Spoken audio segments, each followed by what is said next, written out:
नमस्कार। Bharat mission mode में है मानो, कम से कम वेपन्स के क्षेत्र में यानी हथियारों के क्षेत्र में। जी हाँ। और डीआरडीओ ने एक फिर से कमाल किया है। डीआरडीओ ने क्या किया है कि साधारण बम्बों को वह स्मार्ट बम बना रहा है। आप कहेंगे सर समझ में नहीं आया। देखो, सीधी सी बात है, मान लेते हैं कोई बम को हमको किसी जगह पर गिराना है, तो या तो हम हवाई जहाज़ के थ्रू उस बम को गिराएं या मिसाइल के थ्रू उस बम को वहाँ तक ले जाएं। अब यदि हम किसी जहाज के थ्रू बम को नीचे गिराते हैं तो हमको ऑब्वियस सी बात है, दुश्मन क्षेत्र में या जहां हमें गिराना है उसके ऊपर से वो हवाई जहाज जाएगा तब वो बम गिरेगा। क्योंकि बम जो होता है उसमें तो कोई मशीन लगी नहीं होती है, वह जो ग्रेविटी का नियम है, यदि किसी चीज़ को कहीं से आप गिराएंगे तो वहीं पर गिरेगा। मान लेते हैं कि यदि यहाँ तक पहुँचा है कोई हवाई जहाज और वहाँ से वो बम को गिरा रहा है तो वहीं पर वो गिर जाएगा। इसी चीज़ को समाधान करते हुए डीआरडीओ का एक प्रयास है कि क्यों ना हम बम को अब स्मार्ट बम बना दें। मतलब कि यदि कोई हवाई जहाज बम को लेकर जा रहा है, बम वर्षक विमान मान लेते हैं, वह वहीं न गिरे। यदि हमें कुछ और दूर उस बम को भेजना है तो कैसे भेजें, इसी पर डीआरडीओ ने काम किया। और माना जा रहा है कि जितने भी साधारण बम हैं, जो पुराने बम हैं, ट्रेडिशनल बम हैं, जो चीप होते हैं, उसको स्मार्ट बम बनाना, मतलब ग्रेविटी को तोड़ते हुए वह और दूर तक जाए। जी हाँ, इसी का प्रयास है और इस पूरे सिस्टम को नाम में रखा गया, जिसका नाम रखा गया तारा, TAR। जी हाँ, तारा डीआरडीओ ने विकसित किया है। ये एक प्रकार का गाइड किट होगा। मतलब गाइड किट, इस पहले तो आप इसको देखिए, इस ढंग से इसका ये है बनाया गया। और तारा अपने आप में यदि इसको फुल फ्लेज में देखेंगे तो डीआरडीओ के द्वारा बनाया गया ये मिसाइल टाइप का आपको दिख रहा होगा तारा है। ये अपने आप में मान लेते हैं ये हवाई जहाज के साथ अटैच्ड होगा और इसको कहीं किसी एक पॉइंट पर इसको छोड़ दिया जाएगा। लेकिन यह एक प्रकार का कोई बम नहीं है, न कि जहाज में लगने वाला छोटा कोई मिसाइल। जी नहीं, ये एक प्रकार का किट है। मान लेते हैं क्रिकेट किट। किट में आप क्या करते हैं, कुछ सामान को रखते हैं, फिर वो किट जहां तक आपको ले जाना है वहां तक वो जाता है। इसी प्रकार से ये क्या है, एक प्रकार का किट है। इसमें कुछ सामान तो होगा लेकिन अपने आप में यह बम नहीं है, ये कंप्लीटली बम नहीं है। ये सिंपल क्या है, एक स्मार्ट गाइडेंस किट होगा। स्मार्ट गाइडेंस किट, जिसमें क्या होगा, जो भी हमारे पास पहले से ट्रेडिशनली मौजूद है, परंपरागत रूप से मौजूद जो बम है, उसको इसमें रखा जाएगा। और यह किट क्या करेगा, इस बम को ले करके आगे और दूर तक लेकर के चल जाएगा। जी हाँ, यानी जितने पुराने बम हैं वो अब स्मार्ट हो गए। मतलब ग्रेविटी का नियम ये कहता है जहां पर हम बम गिराएंगे वहीं तक वो गिर जाएगा, जहां पर हम छोड़ेंगे वहीं पर वो गिर जाएगा। लेकिन यदि इस किट में, यानी कि गाइडेड किट जिसका नाम तारा रखा गया है, यदि इसमें डाल करके हम किसी बम को छोड़ेंगे तो वो बहुत दूर तक आगे जाएगा। कैसे पूरा काम करेगा, बने रहिए और चीज़ों को समझिए। देखिए, पहले तो जान लीजिए डीआरडीओ ने बाकायदा ट्वीट किया है और बाकायदा कहा है कि हमने बहुत सफलतापूर्वक इसका परीक्षण कर लिया। 7 मई को इसका परीक्षण किया गया, सक्सेसफुली कंडक्ट किया गया है। कोस्टल तट जो उड़ीसा है वहाँ से इसको किया गया है। वाजब ये भी आप बात जान लीजिए कि इसको बनाने में बहुत बड़ा योगदान डीआरडीओ का भी है और साथ में इंडियन एयरफोर्स का। दोनों ने मिल करके इसको बनाया। तारा का फुल फॉर्म यदि जानना हो तो जान लीजिए, टैक्टिकल एडवांस रेंज एगुमेंटेशन। यहाँ पर टैक्टिकल एडवांस तो आप समझ में आ रहा होगा कि रेंज एगुमेंटेशन किसको बोलते हैं, जरा इसको समझिए। देखिए, और तारा इसी पर पूरा का पूरा बेस्ड है। किसी बम का यदि मान लेते हैं रेंज को बढ़ा दिया जाए, क्योंकि ग्रेविटी का नियम तो यही कहता है कि यदि हम यहाँ से किसी बम को छोड़ेंगे, मान लेते हैं, मैं इस पिक्चर को थोड़ा बड़ा करता हूँ तो आप इस चीज़ को समझ सकते हैं। यदि कोई फाइटर प्लेन से बम हम यहाँ गिराते हैं और यदि ये मिसाइल नहीं है तो ग्रेविटी का नियम ये कहता है कि यहीं पर गिर जाएगा। यानी बम क्या होगा, वर्टिकली गिर जाएगा, क्योंकि ग्रेविटी का नियम ये कहता है कोई भी वस्तु ऊपर से गिराएंगे तो सीधा नीचे गिरेगा। ठीक है भैया। लेकिन यदि, अब यहाँ पर बात सुनिए क्या है, यदि, और इसमें क्या होगा, तारा जो करेगा वो रेंज को और बढ़ा देगा। इसी को कहा जाता है रेंज एगुमेंटेटेड बम। यानी एक साधारण बम को आपने और एगुमेंटेड कर दिया, उसके रेंज को बढ़ा दिया।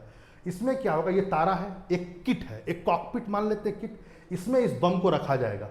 और ये बम क्या करेगा, ये तारा क्या करेगा, उस बम को और ज़्यादा दूर तक ले जाएगा। मतलब वो वर्टिकली ना गिर के और दूर तक जाएगा, लगभग 150 से लेकर 180 किलोमीटर तक वो बम और ट्रेवल कर सकता है। मतलब आप बिना दुश्मन देश में या दुश्मन क्षेत्र में गए हुए और बिना जोखिम में अपने आप को डाले हुए आप बम को गिरा सकते हैं और वह बम कुछ दूर अपने आप ट्रेवल करके चल जाएगा इस तारा किट के द्वारा। अब इसमें एक बात इसको भी जाने वही है, यदि आप फुल फ्लेज में जानना चाहेंगे तो यह है कि देखिए, तारा जो होगा, जो अपने आप में बम नहीं है, उसमें बम रखा जाएगा, उसमें क्या क्या चीज़ होगा, जरा इस बात को भी समझिए। देखिए, पहली बात तो यह है कि इसका अपना एक इंटरनल नेविगेशन सिस्टम होगा। फिर यह सैटेलाइट के थ्रू, यानी कि सैटेलाइट के थ्रू जीपीएस से भी कंट्रोल होगा। यानी क्या हो गया, तारा केवल रेंज को नहीं बढ़ा रहा है, साथ ही साथ उस बम की सटीकता को भी बढ़ा रहा है, यानी फुल्ली गाइडेड होगा। यानी जहां आप छोड़ना चाहते, जहां आप गिराना चाहते, वहां तक ये गिरेगा।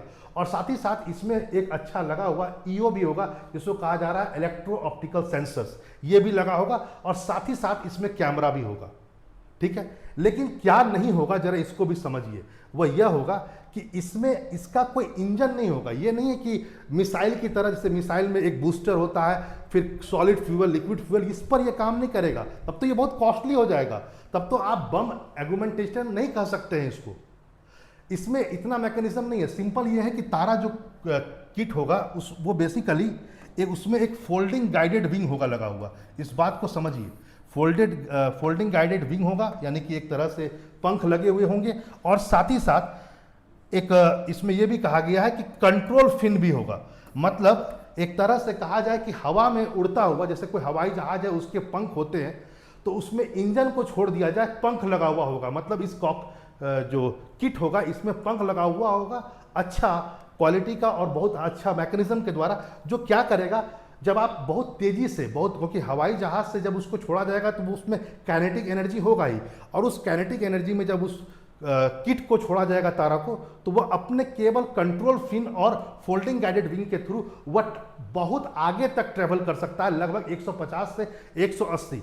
और जब इसमें आप इस बात को समझिए कि जब इसमें इतनी चीज़ें यहाँ पर लगा हुआ होगा, internal navigation system, global positioning system, satellite के थ्रू कंट्रोल, और इसका अपना कैमरा, तो इसकी सटीकता भी बहुत अच्छी होगी। माना जा रहा है कि इसकी सटीकता के बारे में जब आप बात करिएगा तो मैं बता देता हूँ, लगभग माना जा रहा है कि 3 मीटर के आसपास इसकी सटीकता है। मतलब जहाँ भेजना है उसकी एक्यूरेसी इतना ज़बरदस्त होगा कि 3 मीटर, मतलब आगे पीछे हो सकता है, सही जगह पर न गिरे, लेकिन लगभग 3 मीटर की एक्यूरेसी होगी। यानी समझ सकते हैं, रेडियस, जैसे ये पॉइंट है तो इस रेडियस को 3 मीटर आप मान सकते हैं, इतनी की एक्यूरेसी पे लेके चलेगा, डिस्टेंस बढ़ ही जाएगा। साथ ही साथ आप समझ सकते हैं इसमें डिफरेंस क्या है, कंप्लीटली इंडिजीनियस है, यानी कि हम अपने बम को, स्वदेशी बमों को और अच्छा कर रहे हैं, स्मार्ट कर रहे हैं अपनी सहायता से, स्वदेशी तकनीक की सहायता से। मतलब ये पूर्णतः कहा जा सकता है आत्मनिर्भर भारत के जो आगे बढ़ रहा है उसके क्षेत्र में एक कदम।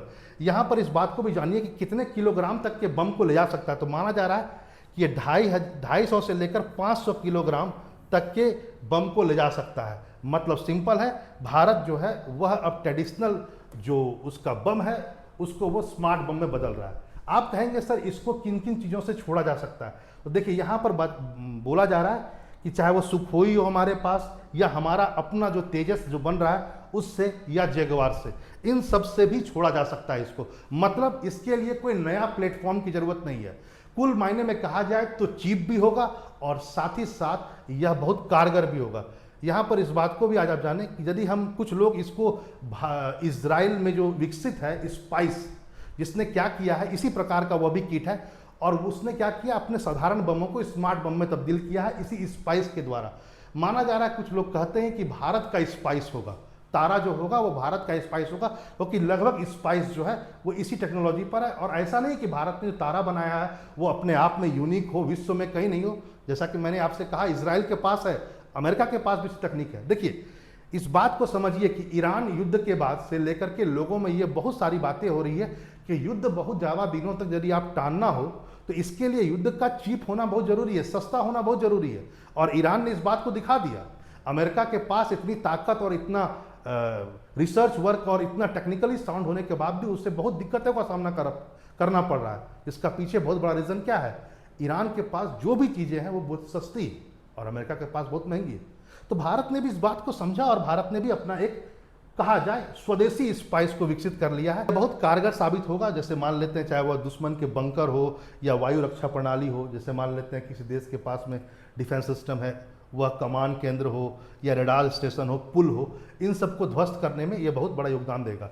बाकायदा राजनाथ सिंह ने इसको पूरा एक्नॉलेज किया, इसकी पूरी बड़ाई की है और बाकायदा कहा है कि यह भारत के वेपन क्षेत्र में एक मील का पत्थर साबित होगा। आपकी क्या राय है, जरूर कमेंट बॉक्स में लिखें। फिर मिलते हैं, नमस्कार।